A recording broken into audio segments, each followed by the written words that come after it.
Every year, thousands of pre-med students who don't make the cut for a US medical school get the same advice. Have you considered the Caribbean? On the surface, it sounds reasonable. You still get the MD, but for most students, a Caribbean school isn't a backup plan. It's a gamble with hundreds of thousands of dollars on the line, and the odds are stacked against you from day one. Dr. Jubal, MedSchoolInsiders.com. We've worked with over 10,000 students at Med School Insiders and seen firsthand how much school choice matters for your career. Today, you'll get the honest breakdown most pre-med advisors won't give you, including the #1 downside applicants overlook until it's too late. We'll count down the pros, the cons, and provide a smarter strategy most students don't know about. Before we get to the heavy stuff, let's acknowledge the obvious. Do you want to spend 4 years in the Caribbean or 4 years in Cleveland? This is a big draw, and Caribbean schools know it. For students who've spent years grinding through undergrad with their heads down, trudging through 6 inches of snow in a bland Midwestern city, pursuing medicine somewhere with year-round warm weather, a new culture to explore, and undeniable adventure, the prospect is genuinely appealing. It almost sounds too good to be true, and that's because it is. A great climate only matters if you're actually thriving in the program, and that's where things get more complicated. Whether you've already been rejected from US medical schools or your stats make that outcome feel inevitable, a Caribbean school offers something genuinely valuable, a way forward when there isn't one. Only 43% of applicants were accepted to a US medical school last year. That means more than half walked away empty-handed. For students who fall short of the US average, which was a 512.1 MCAT and 3.81 GPA in the 2025 to 26 cycle, Caribbean schools are often the only institution willing to say yes. They also offer rolling admissions, meaning you don't have to wait another full year to apply. You can be in the classroom within months. But there's a critical distinction most students miss.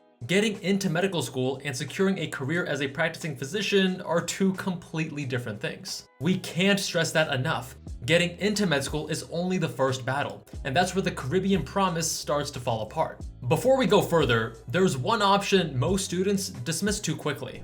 If your stats aren't competitive for US MD programs, a DO degree from an accredited US osteopathic school is a far better path than a Caribbean MD. Match rates, residency access, and graduate outcomes are all considerably better.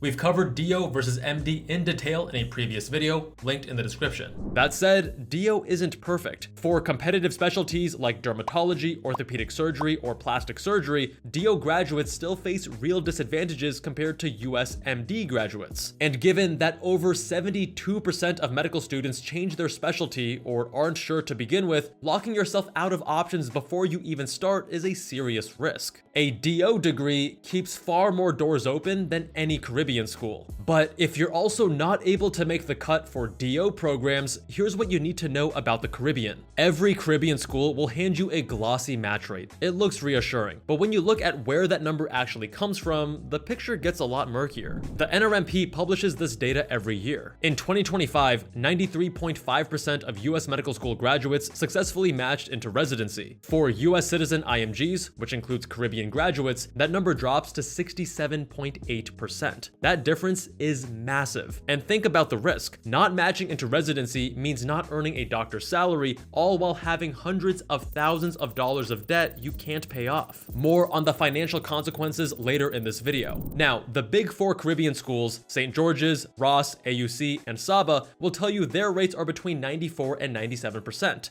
But read the fine print. They use the word attainment, not match rate. Attainment includes positions filled through SOAP, the scramble that happens after the main match closes, and other last resort routes. Strict match rates are substantially lower. And if you're at any school outside the Big 4, most don't publish their data at all. That silence speaks for itself. But there is a second problem that hits even harder for anyone who thinks they already know what specialty they want. Most students who consider Caribbean schools have a specialty in mind. But the problem is that specialty choice is likely going to change. As we just covered, 72% of medical students either changed their specialty choice or weren't sure to begin with. So the specialty you're planning to pursue today is statistically likely not the one you'll end up in. If your interests shift toward any specialty that's even remotely competitive and considered attainable for most USMD students, graduating from a Caribbean school puts you in an extremely difficult position. The data don't support Caribbean graduates matching into those programs reliably. And even in less competitive specialties, Caribbean graduates typically need higher Step 2 CK scores than their US counterparts just to be considered. There's less margin for error at every step. Caribbean graduates used to be able to offset their school's reputation with elite USMLE STEP scores, but with only Step 2 CK being graded now, every other element of your application carries more weight, especially research. This is a problem because research opportunities at Caribbean schools are not comparable to those available at US programs.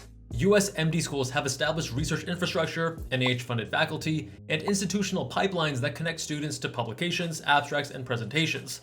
Caribbean schools largely don't. That gap matters more now than ever. Looking at the most recent NRMP data, the average number of research items has been steadily trending upward. But after Step 1 became pass-fail in 2022, the research arms race exploded. Take matched neurosurgery applicants, for instance, which rose from 23.4 in 2020 to 25.5 in 2022. It climbed, but not by much. But that number rose from 25.5 to 37.4 between 2022 and 2024 after Step 1 switched to pass-fail. The story's the same with dermatology, which went from 19 in 2020 to 20.9 in 2022, then jumped from 20.9 to 27.7 in 2024. By the way, you can access all of this information for free at specialtyrank.com.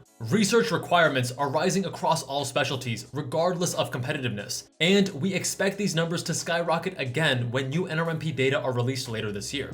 Stay tuned for updated competitiveness videos. Caribbean graduates are starting further behind in research and trying to close a gap that is actively widening every cycle. And the environment you're trying to do that in doesn't make it any easier. Here's something you won't read in a Caribbean school's recruitment materials. The culture inside many of these programs isn't collaborative, it's cutthroat. Most Caribbean medical schools are for-profit institutions, and that shapes everything from how they allocate resources to how they treat students. And because every student is competing for a limited number of US residency spots, collaboration is rare. You're not classmates, you're competition. Attrition rates are significantly higher than the roughly 4% seen at US MD programs. Some schools will say attrition is as low as 10%. St. George's University reports an average 82% graduation rate, meaning roughly 1 in 5 students who start never finish. That's closer to 18% attrition, nearly 4 to 5 times higher than US MD programs. But that's their official claim, and when SGU invited me to visit their campus and see for myself,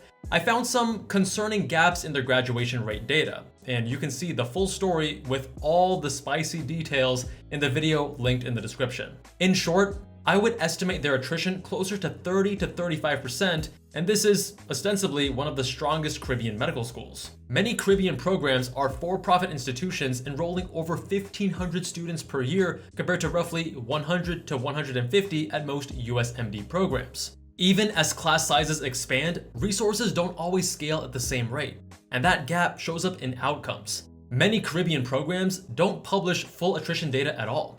That lack of transparency is a signal. Student support systems and well-being are also generally less robust than in US programs, particularly in large for-profit environments. It's worth asking yourself honestly, what does this kind of environment do to a person? Even if you're prepared for the pressure, there's still the question of whether you're getting what you're paying for. There are over 60 medical schools in the Caribbean. When people say Caribbean medical school, they treat it like a single category. It isn't. The difference between the best and the worst is staggering. Unlike US MD programs, which are all accredited through the LCME via a standardized, rigorous process, Caribbean schools operate under a patchwork of accrediting bodies with far less consistency and oversight. At the better end, the Big Four report USMLE Step 1 pass rates above 95%, but there's evidence of skewed data from these schools. For example, many students don't even take Step 1 when they're supposed to. At the bottom of the spectrum, some schools have Step 1 pass rates in the teens, meaning the majority of their students are failing a pass-fail exam. If a school can't clear a pass-fail threshold, you don't need to know anything else about it. Not only that, many Caribbean schools don't publish their pass rates or match data at all. After working with thousands of students, one pattern stands out. Most applicants seriously considering a Caribbean school haven't mapped out how competitive they actually are at US programs. Some were told they weren't competitive by an advisor who doesn't work with this data every day. We actually worked with a student who was rejected by US MD schools 3 times. They were convinced they had to go Caribbean until we helped them make key adjustments to their application, which got them multiple US MD acceptances on the 4th try. Others applied to 18 schools, the national average, and got average results. That's not a verdict on your ability to get in. That's a sample size problem. Average effort produces average outcomes. We recommend applying to 25 to 30 schools minimum, and if your stats are on the lower end, that number should be higher. The Med School Chance Predictor is a free tool that gives you a data-driven read on how competitive you actually are at specific schools before you ever hit submit. This is your baseline for understanding what you need to accomplish to gain acceptance at US medical schools. Link in the description. And now we've arrived at the one downside most applicants don't fully reckon with until they're already committed. Everyone knows Caribbean schools are expensive, but the full cost and the full risk are almost always worse than applicants expect going in. Tuition at the Big Four schools alone ranges from roughly $226,000 to over $340,000 for the full program, and that's before living expenses, fees, or other costs. You can easily graduate with close to $500,000 in debt. Plus, buried in the fine print, at many Caribbean schools, failing a course doesn't just mean repeating that course, it means repeating the entire semester at full tuition. Ross University's published tuition policy states this explicitly. One difficult semester can add another $30,000 to an already steep bill. The financial risk is high, and it compounds at every stage by the reduced probability of actually matching. So what should you actually do if you're in this position? If you've made it this far, you wanted the honest version. Here it is. Up front, Caribbean schools seem like a reasonable backup plan. But what you're really doing is pushing the problem down the road instead of facing it now. It's either easy now, hard later, or hard now, easy later, but with a lot more money on the line. You're far better off investing in your application strategy to appeal to US schools, or waiting a year or two to strengthen it.